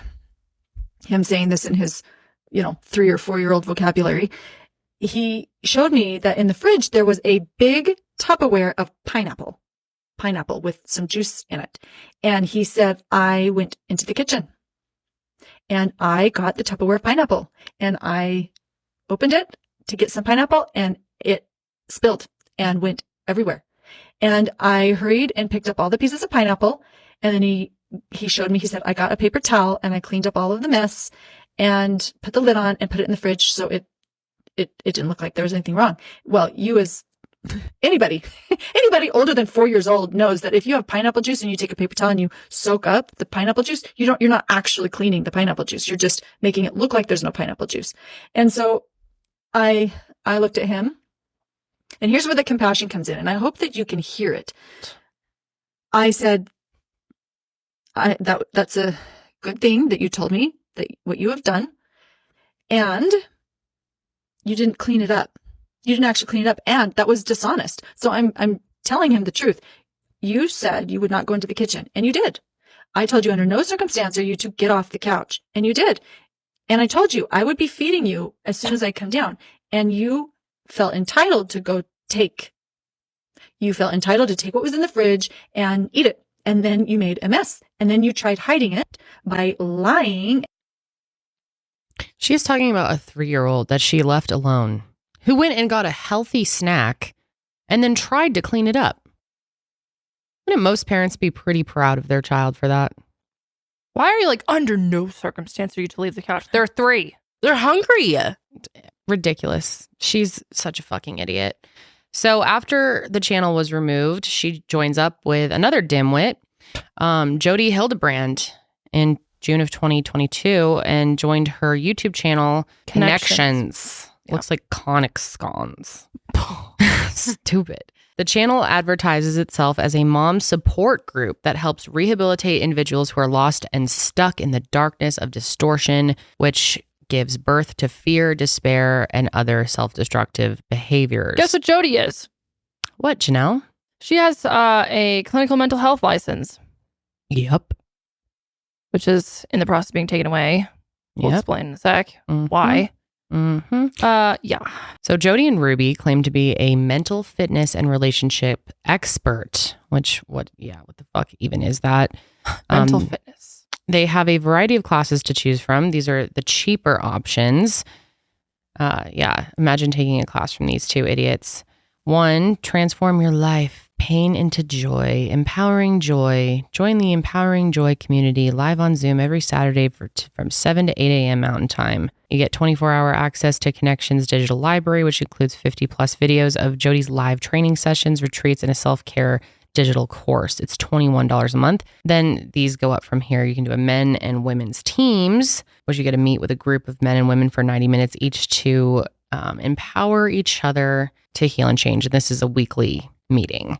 And that one is $75 with a 3-month commitment. And that's $75 per week. Then you can exchange your confusion for clarity with a one-on-one training with Jody. This is so scammy. Sorry, I'm laughing. It's very culty too, the way they do all of this. I know. It's giving like MLM. Yeah, it is. You can meet with her for a one-on-one 50-minute session to get personal help and feedback on your unique situation and needs for $181 a session. You can do Connections Insiders for $21 a month. $21 for a 20-minute of direct video messaging. That's with Jody and Ruby. Or a masterclass for $218. That includes digital videos and physical workbooks. And transform your mental health and relationship in 6 weeks. That's it. Just like that. That kind of stuff bothers me because I feel like that's giving people false hope. Oh, of course it families is. who are desperate for help and are dealing with problems, and you go on this crap and see like, 6-week course and I'll be fine. Yep, that's all I need. Like, I don't know. You can do a parenting class with Jody Hildebrant and get her comprehensive guide to parenting, learn how to connect meaningfully and parent effectively in just 5 weeks. But this is like these are all the cheap things because they also $218 offer for that one. They got leadership training courses. They got a 6-week option for almost $5,000 and an 18-week option for almost $15,000. $15,000. They claim to help you learn how to heal from stress and anxiety, learn how to set boundaries for better self-care, learn how to avoid drama in your own life and in the workplace, and more. The 6-week program includes 6 individual hour-and-a-half sessions with certified Connections trainer, Connections workbook, access to a library of 100 plus podcasts, access to online executive trainings, access to additional Connections trainers for phone calls with phone call support. That one was $795. The $5,000 one is a 6-week program that includes 6 team hour-and-a-half sessions with certified Connections trainer, midweek small group trainings, access to the library, access to online executive training, access to additional Connections trainers and phone support, pre and post assessment surveys, And then, the big kahuna here, the 18-week program for $15,000 includes 6 executive, this pretty much the same thing, the hour-and-a-half session, 6 of them with a certified connections trainer, 6 mid-manager hour-and-a-half sessions with a certified connections trainer, 6 company-wide hour-and-a-half sessions with a certified connections trainer, 18 midweek small group trainings with certified connections trainer, access to 100+ library podcast, 100+ podcasts, access to online executive trainings, access to additional connections trainers for phone call support, pre and post assessment survey. So it's just longer. Sorry, I know. I just wanted to read it because it's pretty interesting to see how these people are laying all this shit out, because they're not that different. It's just the length, seems like, overall. Here's a nice note, though. In 2012, Jody was put on probation for 18 months and almost lost her license after she exposed a patient publicly without his permission. Nice. Isn't that like, I don't know, the number one rule? Yeah. When you're working in that field is to not expose your patients. Yep, that is the number one rule. So the Connections YouTube channel is no longer available, and that's been confirmed by YouTube. They removed both channels linked to Ruby after she was arrested and charged with child abuse, which most of you probably know that. But in one of Ruby and Jody's videos, Ruby addresses people's comments, saying her kids aren't going to talk to her anymore if she keeps treating them the way that she has. And this is her response. Jody and I have each shared an example from our own lives of what real love looks like, which isn't what the world thinks is love. They push back and say, whoa, that's mean. You're not going to be loved. Your children are going to kick you out of their life. So when people say, well, if you do that, then your child's not going to trust you. If you do that, then your child's not going to love you. Well, exactly. I'm just revealing that my child is refusing to love unconditionally. I don't want anyone in my life who's not going to be loving. So if my child will only love me if I give them what they want, then that's not really love. So this takes a very strong soul, because most of us are not even willing to consider not having our children in our lives. And I hope that you'll reconsider. That's sweet. Okay. One of the subscribers for their channel actually started a petition on change.org to have the Frankies investigated. And Utah's Division of Child and Family Services actually went to their home and interviewed the children for a few hours. But according to the Department of Children and Family Services, the case was dropped due to lack of evidence for the allegations. Now, in an interview in 2020, Ruby said, and this is a quote, "What people aren't understanding is that we give our children choice in everything. We are teaching our children to be self-governing. So it was always very open with our son that he gets to choose how long he's separate from his brother, dependent upon his behavior." Okay. So that brings us to the most recent news. On Wednesday, August 30th, Ruby Franke and Jody Hildebrant were arrested after police received a 911 call from a man, who was a neighbor, someone who lives close to Jody, saying that kids showed up at his house, that a kid showed up at his house and asked him to call police. And here's the audio from the 911 call. See, tell me exactly what's happened. I just had a 12-year-old boy show up here at my front door asking for help. You know there's been problems at this neighbor's house. He's emaciated, he's got tape around his legs, he's hungry, and he's thirsty. And he asked us to call the police. So he's very afraid. This kid has obviously been... I think he's been detained.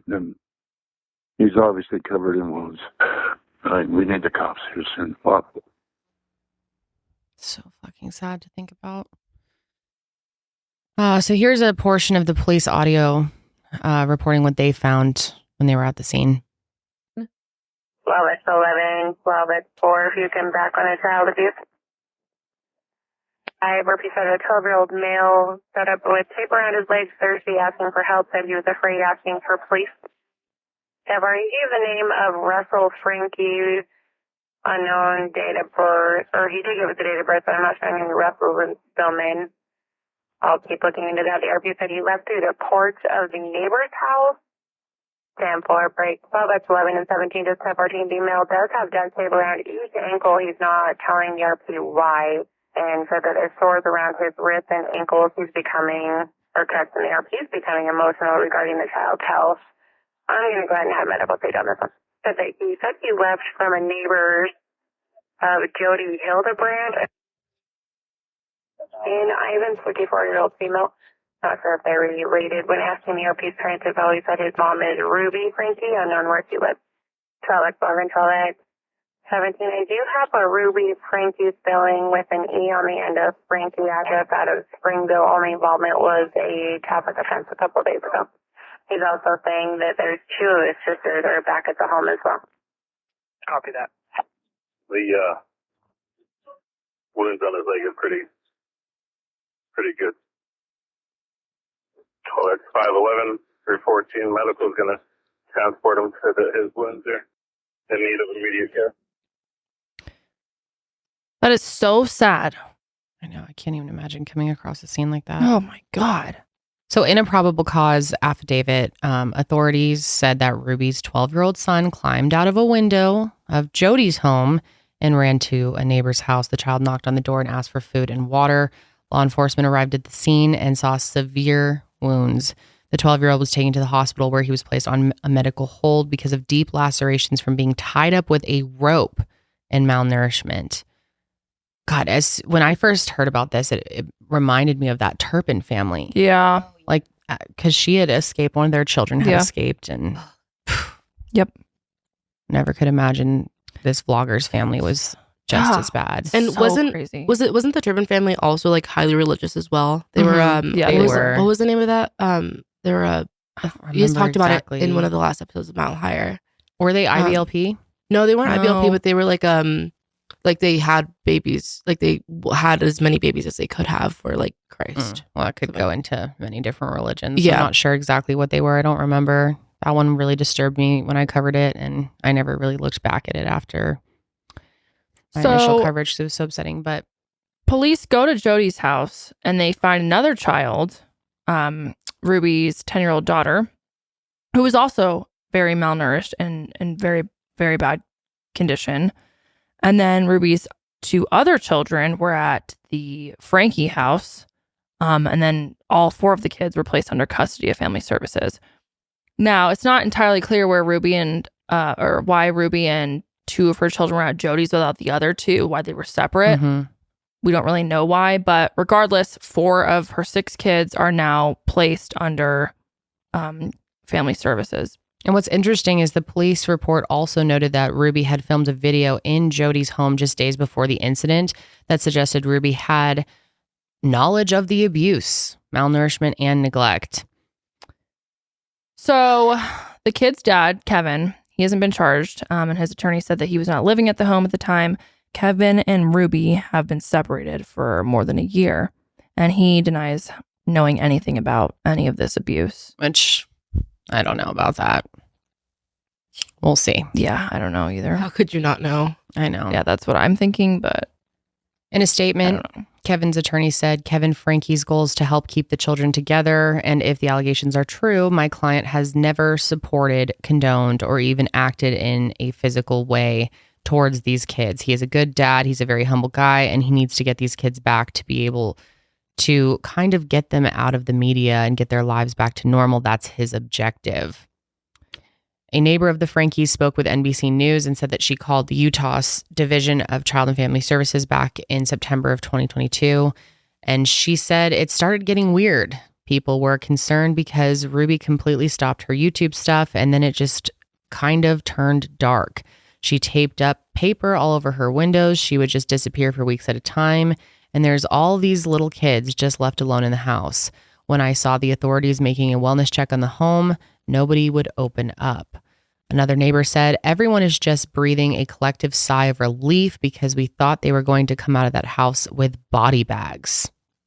They said one of the kids, we're not sure which one at this point, would knock on the door and say, hi, can your kids play? And we're like, well, they're at school. They won't be home for another 3 or 4 hours. And she'd be like, I'll wait. She's like this lost child is what they said. And then Ruby's sisters, Ellie Meckham, Julia Giroux, and Bonnie Holeen posted a statement on Instagram that shares where they stand with this whole situation, which these people vlog as well. Mm-hmm. So keep that in mind. For the last 3 years, we have kept quiet on the subject of our sister Ruby Franke for the sake of her children. Behind the public scene, we have done everything we could to try and make sure the kids were safe. We wouldn't feel right moving forward with regular content, without addressing the most recent events. Once we do, we will not be commenting on it any further. Yeah, That's going to be it for us. Such a strange state. We want to keep posting, but real quick, we got to do this. Yeah, we just need to get this out of the way before we continue on making money off our family.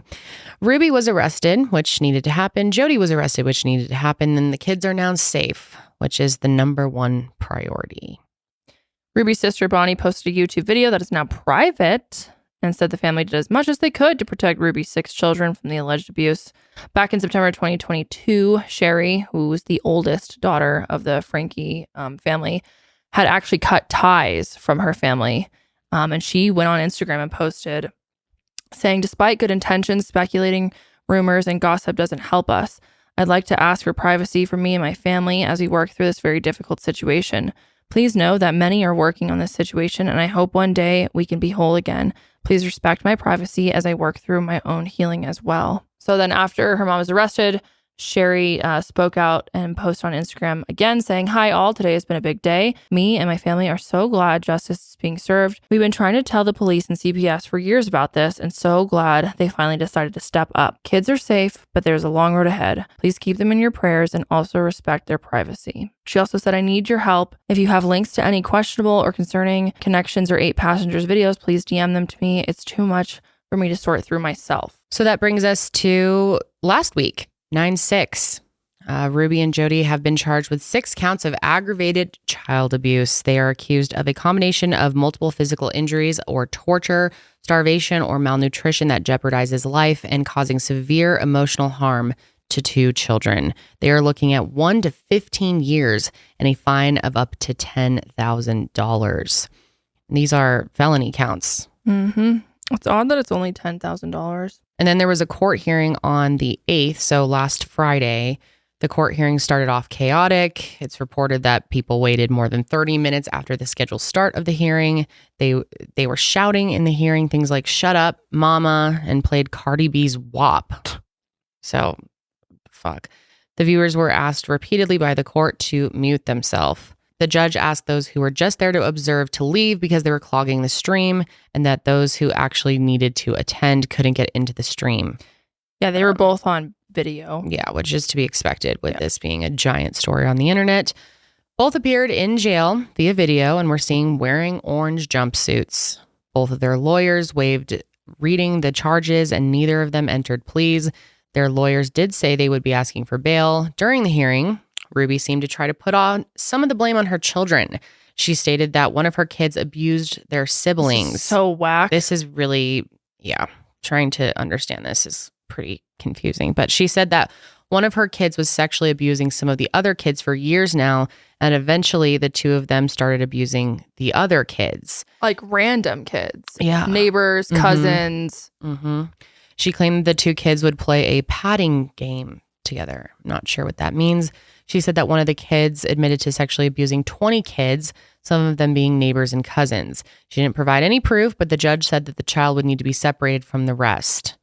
This was all that was mentioned about this, and the judge said that the details of the alleged abuse can be discussed at a different time. So we eventually will know more about that, I'm assuming. Mm-hmm. The judge ordered that both of them would remain in jail without bail and that their next hearing will be on September 21st.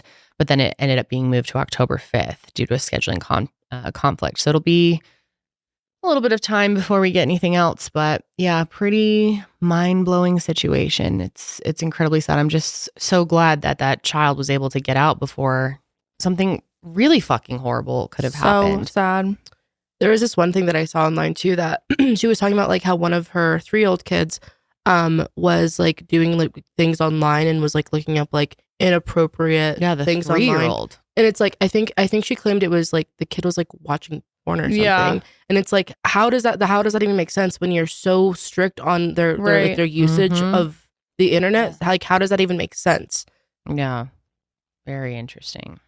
I just looked up the latest. Apparently both Jody and Ruby are experiencing medical issues since they arrived in jail. And according to the internet, Franke was moved to a medical observation block on Friday, but they don't know why. It's not posted as to why she's in medical care and is being observed. It's very interesting. Apparently, the attorneys filed a motion for an expedited hearing because she has experienced a life-threatening medical issue while in jail, causing her to be hospitalized for several days. Interesting. I wonder what's going on there. I know. Or I wonder if anything's being like exaggerated. Exactly. Because during the hearing, I mean, they seemed healthy and like relatively healthy, especially Jody. Did you see the video of it? You watched it. I saw parts of it. Yeah. I can't like find it. Yeah, I haven't been able to find it either. I was curious about that. But you tuned in live, Karelly, huh? I tuned in just a little bit live, yeah, because it was on a Friday, yeah, when it came out. But they looked like fine to you? I mean, from what I remember, yeah, they were like, I mean, they weren't like, because it's Jody, the one that's like having these life-threatening medical issues, and it's like she wasn't having like medical, like she wasn't having life. No, I think it's Ruby that's having the issues. Jody. Jody has life-threatening medical block. They're both having moved into issues. medical block. Oh, I see. That doesn't make any sense. No, because like, I mean, let me try They're both having convenient. issues. Okay. Yeah. What are their issues? Idiots. That they're so stupid Your that their fucking brains kids are exploding. have cuts on them and tape, and they had to escape. And now you're like, oh. Isn't it scary to think about how many people have gotten advice from these two idiots? Yeah. And that evil humans. God, they charge money. Authorities for this should like advice? follow up with people who were paying for this and taking this advice to heart. Who knows what they were told in those courses? Unreal. Disgusting. Yeah, they are. It's good to finally see some justice happening. And this is bringing so much awareness to the world, the very dangerous world of family vlogging too, and some of the stuff that goes on. I think people don't realize just how much people are actually sharing and exploiting their children. I mean, it's really fucking bad.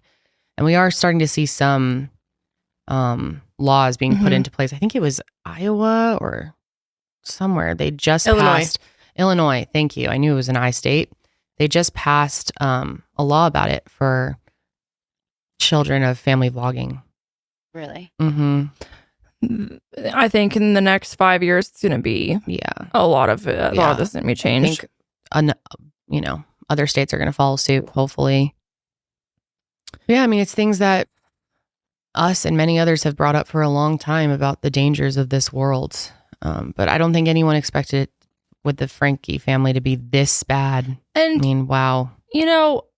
It's one thing to post your kids online when they're in a good mood and fun things are happening. I mean, I'm not saying like, I think it's great, but I feel like it's so much worse. Oh, yeah. To do it when they're having meltdowns. Yes, there's definitely levels of how bad like it is. But when you're punishing them, when they're misbehaving, like you do not put that shit online. The intricate parts of their lives, it's bizarre. Like there was that one, forgot their names. There was a different family that was like posting their kids having full on like meltdowns.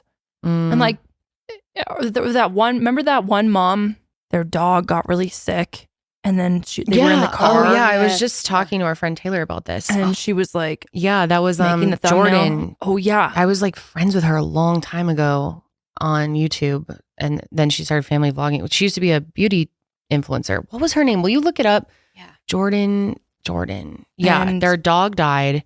And then she gets in the car with him and forced him to take a thumbnail picture and was like coaching him on how to be sad and everything. Like, and then she down. accidentally posted the clip of them posing for the thumbnail. Yep.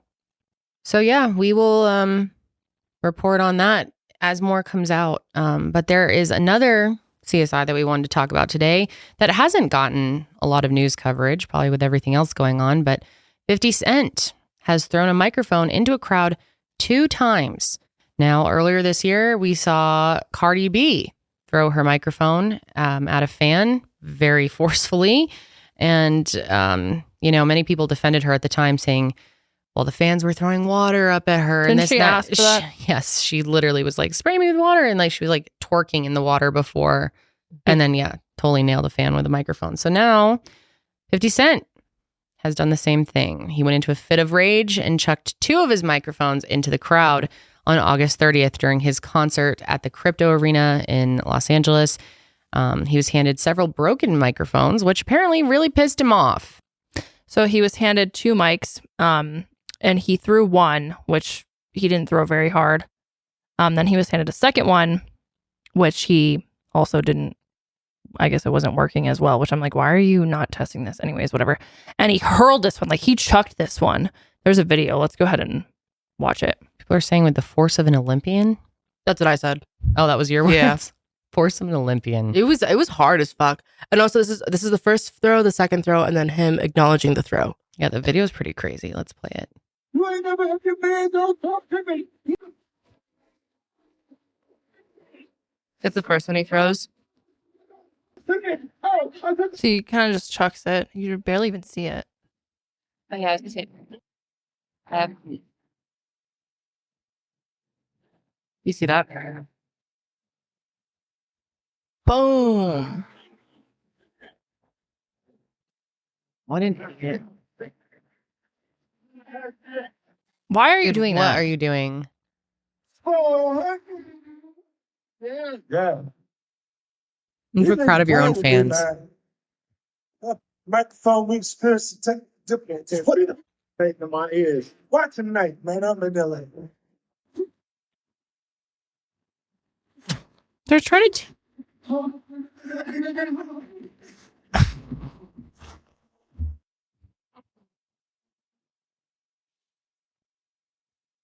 Bro. Oh. Yeah. Damn, that was a better angle. Insane. Chucked it hard. Seriously. Wow. I see what you're saying with the force of the Olympian. I mean, that was really hard. It reminds me of what's the thing where they spin and then hurling. Yeah. Is that what it's called? Yeah. Yeah. He hurled it for real. Well, guess what? What? Struck someone in the head. Yep. Brianna Monaghan. She was in the VIP section. One of his VIP fans paid extra to be there. Mm-hmm. She's actually a radio host for Power 106 LA. And she went to the hospital with a laceration to her head, which resulted in some stitches. And said, am I going to be okay? I just want to make sure I'm not bleeding or anything. But this thing is like look at these pictures. Yeah, it's and really she blacked out. Jesus. Oh yeah, it's pretty graphic. Oh. So she ended up filing a complaint with the LAPD. Ugh. And his attorney, Scott Lemon, he came out and said, let's be very clear. As I told LAPD this afternoon, my client Curtis, aka 50 Cent, would never intentionally strike anyone with a microphone. Okay. Well, obviously he wasn't purposely aiming it at her, but yes, he threw it with force into a crowd full of fucking people. So he says anyone saying something different doesn't have all the facts and is misinformed. We don't need the facts, my friend. We can see the facts. You chucked it, like Karelly said, an Olympian. Yep. And one person who's just relishing in this whole incident is Ja Rule. Now, those two have been beefing for ever. 20 years. He went on Instagram and said, we ain't forget. Enjoy those criminal charges and lawsuit, dickhead. And added hashtags to his alcohol brands, just like Fitty does on all of his posts. That is so painful looking. Yeah. Cardi B was cleared of all the charges. She doesn't face any repercussions. So who knows what's going to happen there. There's quite a debate going on online with fans and critics. Some argue that the incident was unintentional and just an accident, just a whoopsie, just a little anger moment. That is so stupid. Even if it was an accident, you still need to control yourself, not chuck metal objects into the crowd. Insane. Other people believe it's reckless and could have been avoided. Yeah, no shit. This opens the conversation about the responsibility artists have towards their fans' safety. Now, that's something we've talked about many, many times. Unreal. These people are paying to see you. You're gonna throw metal objects at them. Imagine going to like one of your favorite artists and like getting the like. Imagine if like Casey Musgraves chucked a microphone at your head, Kendall. Hell no. She would never, but no. God. Well, I'm exhausted. That was a long episode of a bunch of idiots here. Oh my God. That just all came out of nowhere too. I know. Yeah, it's been an insane week. I knew we had a lot to go over here. And there's like other things I wanted to talk about. We couldn't even like fit into this week. Just insane. But yeah. We'll have to keep a close eye out on all these stories though, because I have a feeling a lot more is going to come out. Mm-hmm. God, I'm starting to not feel good now. Oh, you're fine. You couldn't tell. We're all, these three at least, are not feeling great. Energies are low today. Yeah. I All really right. hope you guys aren't like actually sick. Because now I'm starting to feel sore and like tired. And I'm like, does your throat hurt? No, my throat feels fine. But I'm scared because I'm going to Washington, D.C. I thought you were high-fiving me. I was like, absolutely not. Get away. I'm saying like, stay away. I'm going Stay to. away. I took my temperature and I'm fine. Okay, I tried to use that thermometer. It said I was 93 degrees. Yeah, I don't think this thing is fucking drunk. Okay, so who even knows? You guys should probably go home. I'm going to go home too. Well, that's been one of the most disturbing. Yeah, I feel like. that was a really intense episode. Yeah. Thanks for hanging with us if you did. It's important stuff to talk about. We really wanted Absolutely. to discuss these things. But very, very heavy things Disappointed going in on. a lot of people. Celebrities piss me the fuck off. And believe victims. Yeah. That's it. Believe victims. That's going to be it for this week, guys. We will see you on the next sesh. But until then, keep it fresh. Fresh.